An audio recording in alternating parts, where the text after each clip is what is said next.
అంటూ ఉంటారు కదా, మనం ఏ ప్రపంచంలో అయితే ఉంటామో అది ఒక మాయా ప్రపంచానికి తక్కువ కాదు. ఇక్కడ మనకి కొన్ని కనిపిస్తాయి, చాలా విషయాలు రహస్యంగా ఉంటాయి. అలాంటి ఒక రహస్యమయమైన విషయం గురించి వెతుకుతూ మన కథానాయిక నేహ బయలుదేరింది. తను చమత్కార్ గఢ్ ని వెతుక్కుంటూ బయలుదేరింది. అన్నా, చమత్కార్ గఢ్కి ఒక టికెట్ ఇవ్వండి. చమత్కార్ గడా? ఇలా చూడమ్మా, ఇక్కడ అటువంటి చోటు ఏమీ లేదే. లేదంటారేంటి? నగర్పాడాకి ముందుకు వెళ్ళామంటే అదే ఆ చోటు. అరే, నగరపాడా కంటే ముందుకు వెళ్తే అడవే ఉంది, ఇంకేమీ లేదు. కండక్టర్ మాట విన్న తర్వాత నేహ కాస్త కంగారు పడుతుంది. కాని ఇందులో తన తప్పేమీ లేదు. నిజానికి చమత్కార్ గఢ్ నగరానికి దూరంగా ఒక దట్టమైన అడవిలో దాగి ఉన్న ఊరు. దాని గురించి ఎవరికీ ఏమీ తెలీదు. ఇంకా చెప్పాలంటే ఇండియా మ్యాప్ లో కూడా దాని గురించి ఎలాంటి ఆనవాళ్లు లేవు. ఆ ఊరు శపించబడిందని అంటూ ఉంటారు. దాని పేరు, అస్తిత్వం ఈ ప్రపంచం నుంచి చెరిగిపోతుంది అని.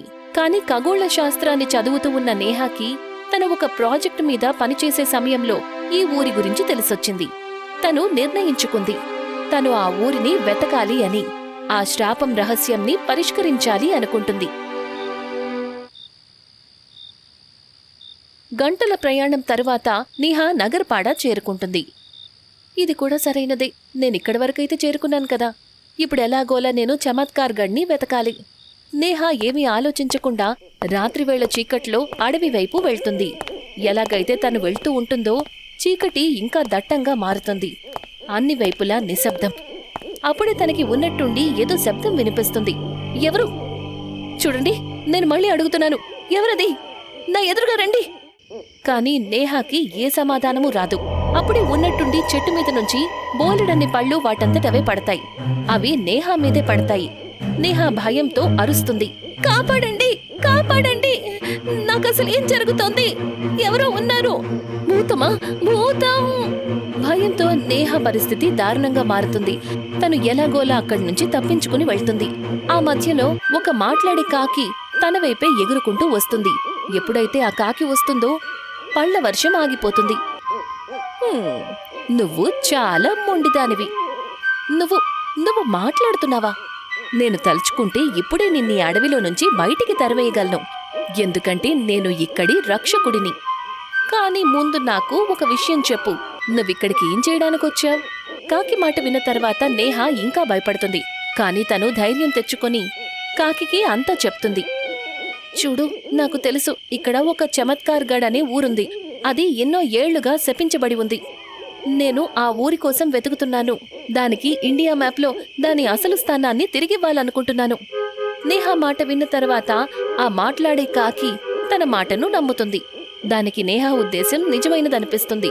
అది సైలెంట్గా ఎగురుతూ నేహ భుజం మీద వాలి ఏవో మంత్రాలు చదువుతుంది. ఓం భోకల్ల నమః, ఓం భోకల్ల నమః. అప్పుడే గట్టిగా గాలి వీస్తుంది. నేహ చూసేసరికి తన కాళ్ల కింద ఒక వృత్తాకార చిహ్నం దానంతటది ఏర్పడుతుంది. చూస్తూ చూస్తూ నేల మీద ఒక తలుపు తెరుచుకుంటుంది. నేహ కాకితో పాటు లోపలికి వెళ్ళిపోతుంది. ఏంటిదంతా?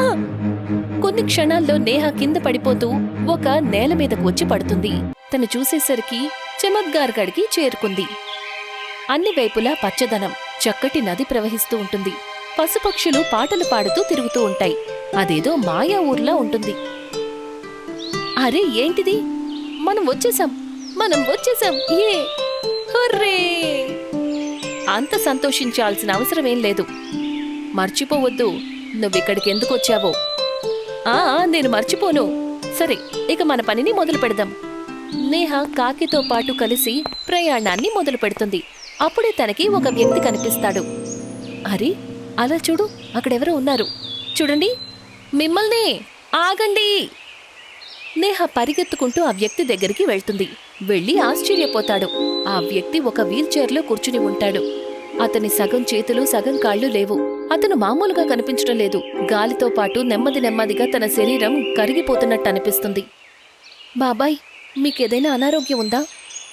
నేహ ఎంతో భావోద్వేగంతో ఆ ప్రశ్న అడుగుతుంది. కాని ఎప్పుడైతే ఆ వ్యక్తి సమాధానం చెప్తాడో అప్పుడు నేహ ఇంకా ఆశ్చర్యపోతుంది.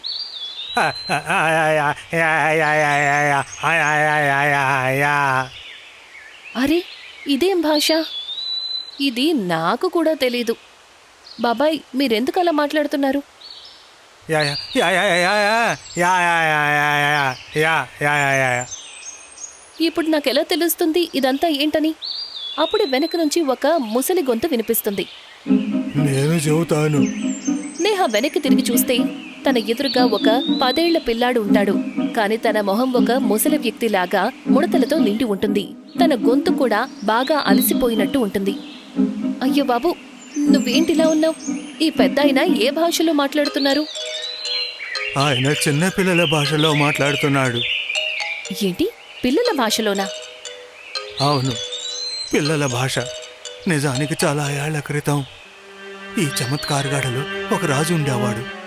అతనికి ఆడపిల్లలంటే ఇష్టం లేదు. అతను వాళ్ళని భారం అనుకునేవాడు. అతను ఏమనుకునేవాడంటే ఆడపిల్లల పని ఇల్లు చూసుకోవడం అని, వంట పని, ఇంకా వంశాన్ని ఉత్పత్తి చేయడమేనని.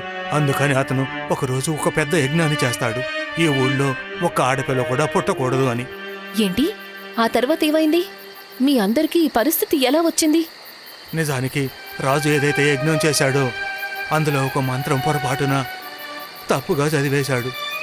ఆ కారణంగా ప్రకృతి ఈ గ్రామం మొత్తాన్ని శపించేసింది. ఇదంతా ఏం జరుగుతోంది?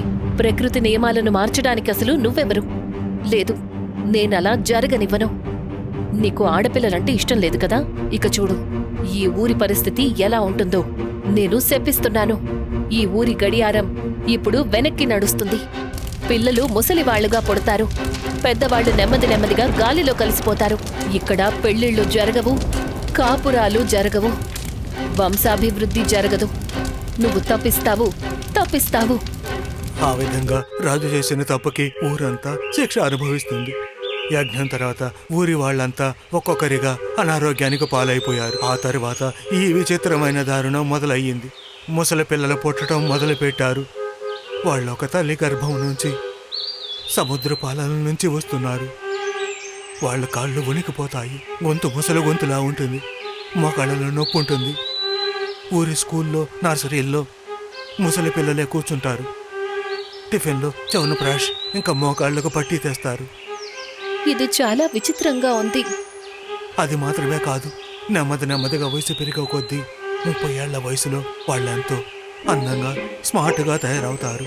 కానీ 50 తర్వాత మళ్ళీ వాళ్ళ శరీరం వెనక్కి వెళ్ళడం మొదలు పెడుతుంది. మళ్ళీ మోకాళ్ళ నొప్పి, గొంతులో వణుకు. నెమ్మదిగా వాళ్ళు కరిగిపోతారు. చివరికి వాళ్ళు పూర్తిగా చిన్నపిల్లలుగా మారిపోయి గాలిలో ఎగిరి బూడిదగా మారి మాయమైపోతారు. ఇది చాలా భయంకరంగా ఉంది. మీరందరూ ఇన్నేళ్లుగా ఇంత బాధను ఎలా అనుభవిస్తున్నారో తెలియడం లేదు. నాకు కూడా తెలియదు. కానీ నువ్వు ఇక్కడికి ఎలా రాగలిగావు? ఇక్కడికి ఆడపిల్లలకి అసలు ప్రవేశమే లేదు కదా?